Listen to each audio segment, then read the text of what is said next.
going on, you guys? It's your boy Alex West Collects here, bringing you another figure review. And today we're taking a look at the WWE Mattel Ruthless Aggression Elite Series for Eric Bischoff, first time in the line. First off, I want to send a huge thank you to my good buddy on Instagram, Brian K. Photo. He was able to score an extra Eric Bischoff, and he only charged me a retail price, man. It was so nice and so generous of you. Thank you so much, Brian, man. It really did make my day to have this in my collection, and this is one I really wanted. Again, I'm a huge NWO fan. Hollywood Hogan is my favorite wrestler, so I needed his manager to go with him, even though this is based off of a different era. I know we're getting that Ultimate in the WCW ring coming up eventually, but this was the first Eric Bischoff, and I'll be honest, I wasn't sure this was going to see the light of day. I feel like the RA distribution has been so poor. I've seen Series 1 in stores, never seen anything else. I was able to purchase Shawn, Batista, and Brock from Walmart, from the only time I saw them, to be honest.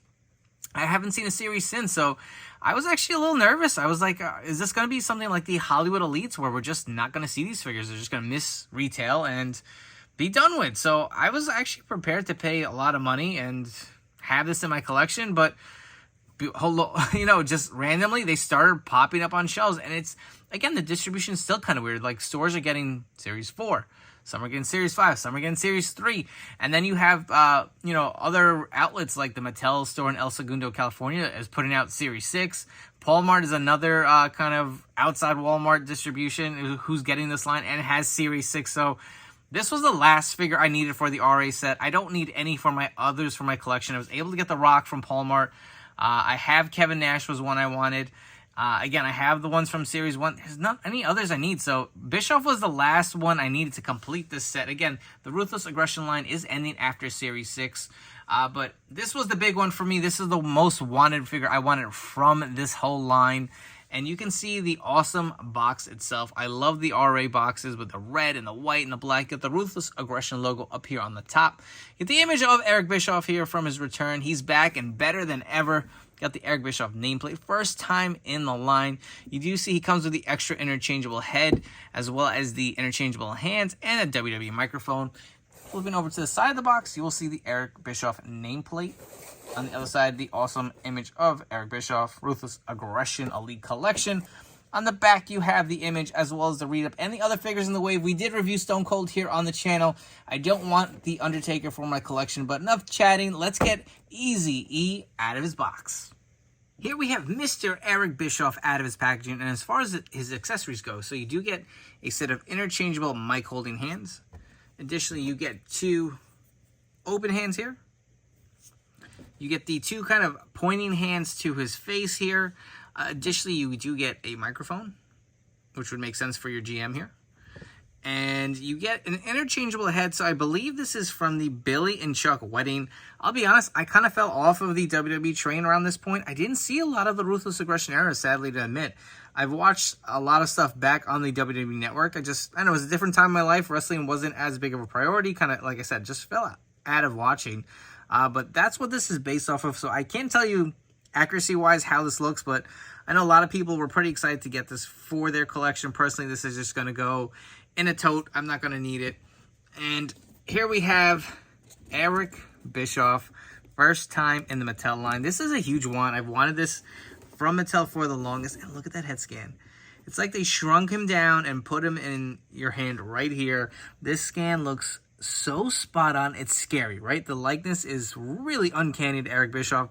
They got the hair. It looks perfect how it's combed off to the side.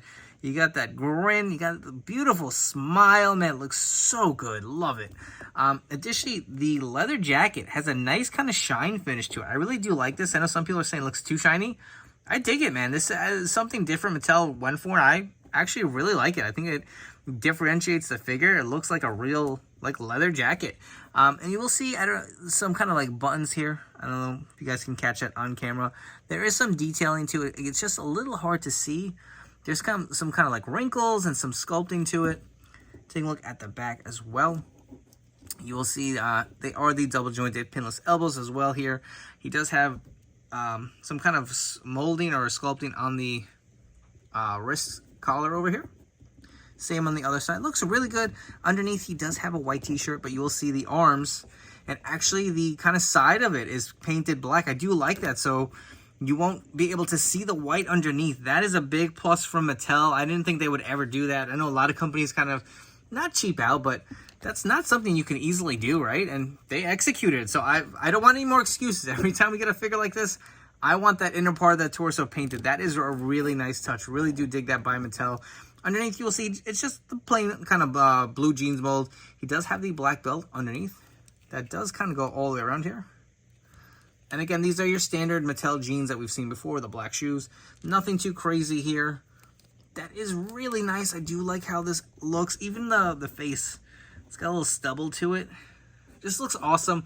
I'm curious to see scaling-wise how he's on height, but I definitely wanted to jump into a few comparisons.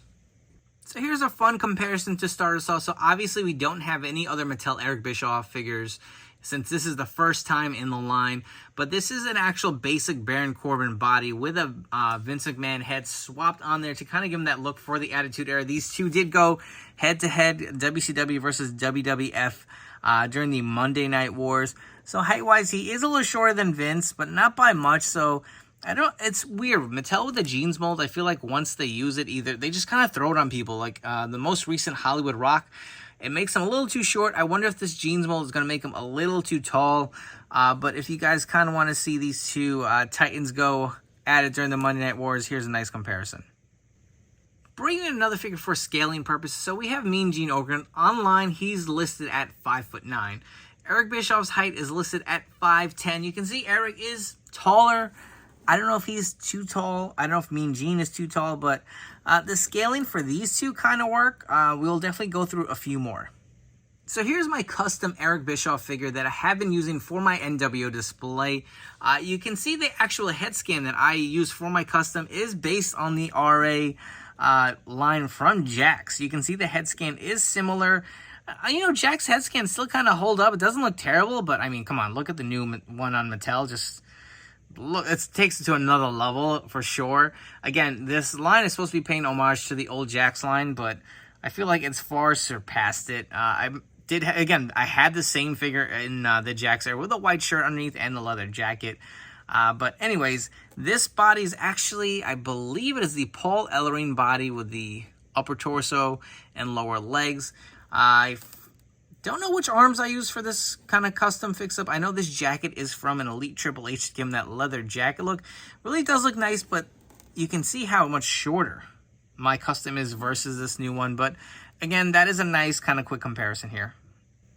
And lastly, we do have Eric Bischoff with the rest of the original members of the NWO. I'm going to say he does scale pretty well here. He is significantly shorter than all of these guys. Fits in pretty damn good.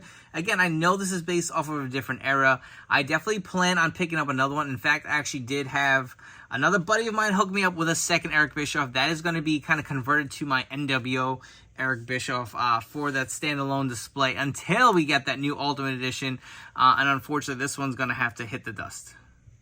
Before we wrap up here with some final thoughts, if you guys haven't already, please do me a favor, hit that like and subscribe button down below. If you guys are enjoying this video review, don't forget to turn on those notification bells to stay tuned to the newest WWE Mattel reviews here on my channel. As far as this Eric Bischoff figure goes, I highly recommend it. To me, this is a 10 out of 10. The head scan is pure perfection.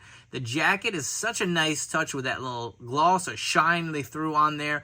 I love, love, love, love the fact that they painted the inside of the kind of armpit area where you won't see the white shirt seeping through. He does have the smaller torso. It is not the actual like Stone Cold Steve Austin torso, the bigger one that makes him maybe a tad too tall. I've had that as a custom before, and he kind of was pretty close to where Hollywood was, and that's where I kind of switched it to the Paul Ellering body to make him a little smaller. But I do feel like this figure is in scale, so I know some people may have some concerns there, but if you can find this figure, go ahead and buy it. I went ahead and threw on an NWO shirt on underneath. Again, the jacket just comes right off, and how great does that look? He looks authentic to the NWO Eric Bischoff that I wanted in my collection. Again, it's only going to get better. We're definitely going to see more releases down the road. And I know Walmart is a pain in the ass. I know we don't want to pay $100 or whatever crazy amount he's going for right now on the secondary market, but that price has been plummeting. I've been watching it because I wanted it for my collection. At one point when this was kind of really scarce, it was like $200. and it's been trickling down. I think right now, as of this recording, it's somewhere between $70. There's one up for $55 that sold, so be patient. I mean, if you have to pay a little more, I say go for it. I know it's not really, something you'd want to do. I don't personally like paying more than retail, but to avoid the hassle, I mean, I hit 4 Walmarts this weekend, and they had not even anything close. They didn't have any of the series out. They were just empty shelves in my local area. So whatever it is, I was lucky enough to get hooked up with my good buddy Brian. So thank you again before we wind out here on this video. But highly recommend it. It'll look great with your NWO. It'll look great for your Ruthless Aggression era. And I can't say anything more greatness about it. And I want to send a huge shout out to Mattel for, again, painting the armpit area. I don't know why that excites me so much, but I know that's a lot of gripe a lot of us have with the Build-A-Figures, where you can see the shirt on underneath from the side. They really put a lot of love and care into this figure. I hope you guys have enjoyed this video review, and I will catch you all on the next one.